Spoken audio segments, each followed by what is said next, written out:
పెట్టినవాడు ఉంటే ఎట్లా చేస్తాడో ఆయన వ్యవహారం అంతా అట్లే జరిగింది.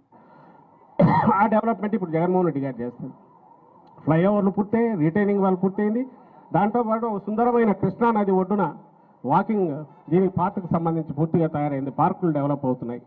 కరకట్ట డబుల్ రోడ్ అవుతోంది. ఇవన్నీ ఎవరు చేస్తున్నారు? జగన్మోహన్ రెడ్డి గారు చేస్తున్నారు. మా పాయింట్ ఒకటే ఏంటంటే, ఇంత మొహం మీద గుద్దినట్టు కనపడుతున్న ఆయన కుట్ర, అమరావతి అనే ఒక వర్చువల్ ఇది క్రియేట్ చేసి అందరి కళ్ళ ముందు పెట్టి దాంట్లో నుంచి ఒక 3,000 ఎకరాలు 5,000 ఎకరాలు క్రీమ్ తీసుకోవాలనుకొని సింగపూర్ కంపెనీతో పేరుతో బోగస్ ఇది పెట్టి ఆయన చేసిన కుట్రతో రాష్ట్రం ఖచ్చితంగా ఒక 10-20-30 ఏళ్ళు వెనక్కి వెళ్ళింది. లేకపోతే ఎవరు కట్టొద్దన్నారు? ఆయన రాజధాని వద్దని ఎవరన్నా అన్నారా? ఇప్పుడు కట్టిన సెక్రటరీ టెంపరీ అని ఎవరు చెప్పమన్నారు? ఆయన టెంపరీ దాంట్లో తినాలా, రోడ్లలో తినాలా, మళ్ళీ పర్మనెంట్ దాంట్లో తినాలా? ఆ ఒరిజినల్ తనకు వచ్చిన క్రీమ్ ల్యాండ్స్ అమ్ముకుంటే దాంతో వచ్చే లక్షల కోట్లు తను తినాలి. వీటిని తప్ప ఆయనకు ఎక్కడో ఒక నిజమైన రాజధానిని డెవలప్ చేయాలనే ఆలోచన లేదనేది మనకి ఈ 4 ఏళ్లలో ఇక్కడ జరిగిన దాన్ని చూస్తే అర్థమవుతుంది. ఈరోజు మళ్ళీ 3 రాజధానులని జగన్మోహన్ రెడ్డి గారు ప్రపోజ్ చేసి వికేంద్రీకరణకు మార్గాలు వేయాలనుకుంటే దానికి అడ్డం కొడుతూ, ఇక్కడ ఆ ల్యాండ్లో పేదలకు ఇల్లు ఇవ్వాలనుకుంటే దానికి అడ్డం కొట్టి, అందులో దురదృష్టవశాత్తు మరీ అన్యాయం కమ్యూనిస్టులు కూడా జతకట్టారు కోర్టుకు పోయి. ఏమంటే సామాజిక సమతుల్యత దెబ్బతింటుంది, పేదలు ఉండకూడదని. ఇలాంటి ఆలోచనలు, వికృతమైన ఆలోచనలు కలిగిన వాళ్ళు, అనాగరికమైన ఆలోచనలు కలిగిన చంద్రబాబు నాయుడు గారు మళ్ళీ ఈరోజు ఎలాంటి ఇది లేకుండా మళ్ళీ ఎన్నికల్లో ముందుకు వచ్చి 14-19 మధ్య తను లేనట్టు, అసలు ఇంతవరకు ఎప్పుడు అధికారంలోనే లేనట్టు, ఈరోజు మీరు నాకు అధికారం ఇస్తే నేను మీకు మళ్ళీ ఒక స్వర్గం దించి మీ చేతుల్లో పెడతానని చెప్తూ వస్తుంటే ఎట్లా నమ్ముతారు జనం? ఒకవేళ 5 ఏళ్లలో అంటే షార్ట్ మెమరీ జనందని ఆయన నమ్మకం. లేకుంటే ఎన్టీఆర్ను వెన్నుపోటు స్ట్రైట్ పోటే పొడిచి దించి ఆ పార్టీని కబ్జా చేసి పార్టీ కార్యాలయంతో సహా అన్ని కుటుంబాస్తిగా చేసుకొని ఆ తర్వాత ఎప్పుడు ఎన్నికల దగ్గరకు వచ్చినా ఎన్టీ రామారావు గారి విగ్రహానికి పూలమాల వేసి మళ్ళీ చేయగలుగుతున్నానంటే అక్కడే కనపడుతుంది ఆయన బరి తెగింపు. ఎంతవరకైనా పోగలను, ఏమైనా చేయగలను, జనం షార్ట్ మెమరీ గుర్తుండదు అనేది.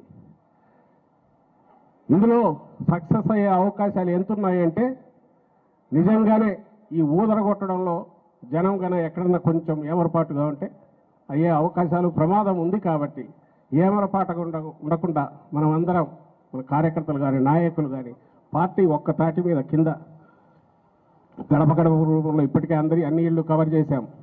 మళ్ళీ ఒకసారి ఇది ప్రభంజనంలాగా కదలాలి. మన టార్గెట్ ఏదైతే ఉందో టార్గెట్ 175 ఇంక్లూడింగ్ కుప్పం, అది కూడా మనకు వస్తుంది. కుప్పం ఆల్రెడీ గెలిచాం, మనం ఎప్పుడో గెలిచాం.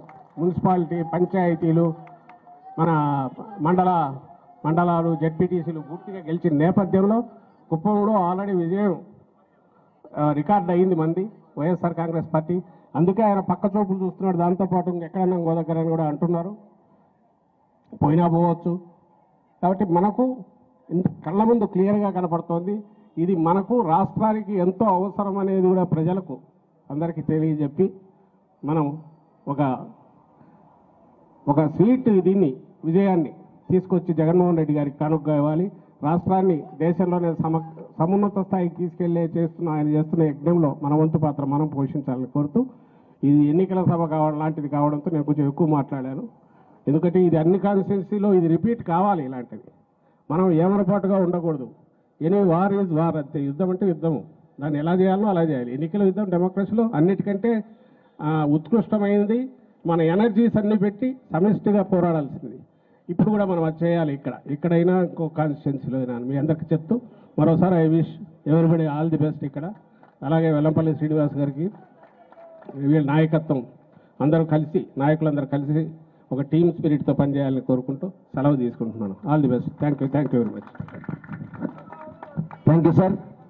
మీరు ఏదైతే ఈరోజు పిలుపునిచ్చారో ఆ పిలుపుని తూచా తప్పకుండా మా సెంట్రల్ నియోజకవర్గంలో గెలుపుకి మార్గంగా మంచి మెజార్టీతో గెలిచే విధంగా కృషి చేస్తామని తెలియపరుచుకుంటూ ఈ కార్యక్రమానికి విచ్చేసిన పెద్దలు అయోధ్యరామరెడ్డి గారికి, అదేవిధంగా మర్రి రాజశేఖర్ గారికి, పేరు నాని గారికి అందరికీ కూడా నా హృదయపూర్వక నమస్కారం తెలియపరుచుకుంటూ ముగింపు సందేశాన్ని పేరు నాని గారిని ఇవ్వాల్సిందిగా కోరుచున్నాను.